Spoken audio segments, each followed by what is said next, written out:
Good morning, students. How are you? I hope you are fine.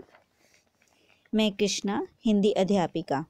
बेटा 11वीं कक्षा में जो कल हमने शुरू की थी कविता आओ मिलकर बचाएं, तो जो हमने कल पढ़ा था कि कवित्री निर्मला पुत्तल ने जो समाज से आह्वान किया है कि हमें जो अपने समाज को बचाने के लिए पेड़ों को बचाना होगा। तो उन्होंने बताया था कि हमें अपने समाज पर बिल्कुल भी जो शहरी सभ्यता का रंग नहीं चढ़ने देना। अब ये देखिए उसके आगे का, अपने चेहरे पर संथाल परगना की माटी का रंग, भाषा में झारखंडीपन। तो यहाँ कवित्री क्या कह रही है कि हमें पर्यावरण को शुद्ध रखने के साथ साथ अपनी संस्कृति को भी बचा कर रखना है, कि हमें अपने चरित्र की जो विशेष बातें हैं उसे भी बचा कर रखना है। जैसे कि हमारे चेहरे पर संथाल परगना की मिट्टी का रंग झलकना चाहिए, ना कि उस पर शहरी सभ्यता का रंग चढ़े।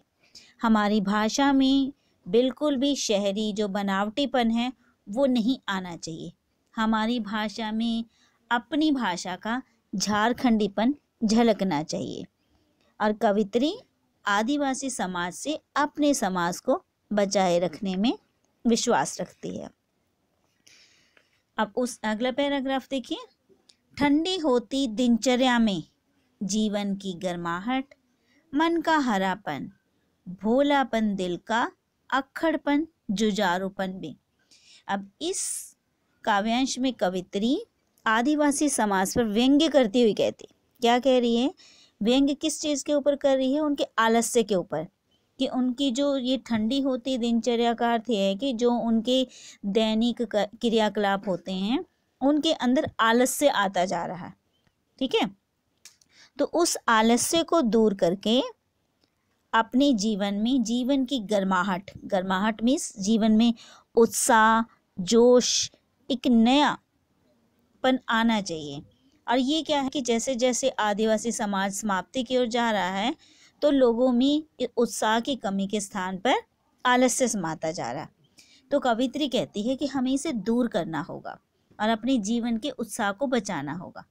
मन का हरापन, भोलापन दिल का। अब हरापन, ये हरियाली बेटा खुशियों का प्रतीक है। तो इस काव्यांश के अंदर कवि ने प्रतीकात्मक शब्दों का प्रयोग किया है।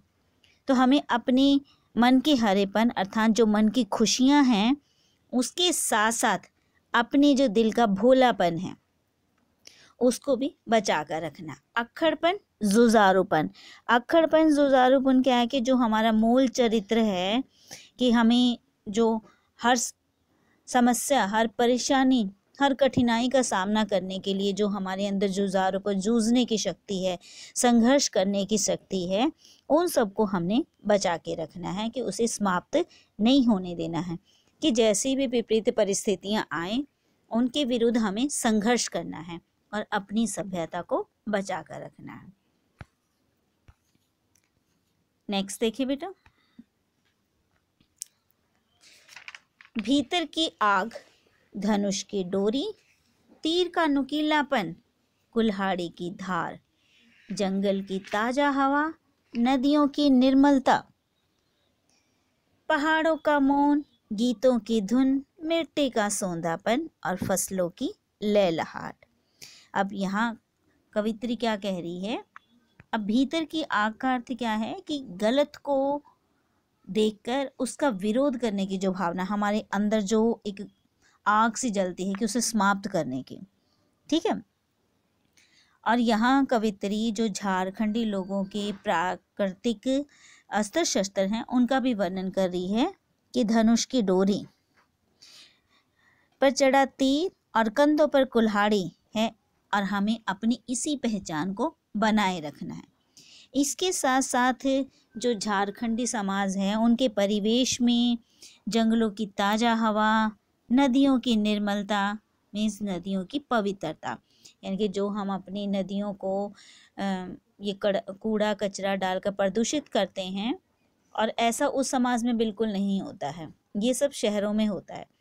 तो हमें नदियों की निर्मलता और उनकी पवित्रता को भी बनाए रखना है। पहाड़ों की चुप्पी, मौन मीन्स चुप्पी, और गीतों की धुन, और मिट्टी का वो सोंधापन, सोंधापन जो मिट्टी की खुशबू होती है, और फसलों की लहलहाट है, ये सब इस समाज में समाई हुई है। तो इन सब को कवित्री बचाने का आह्वान करती है।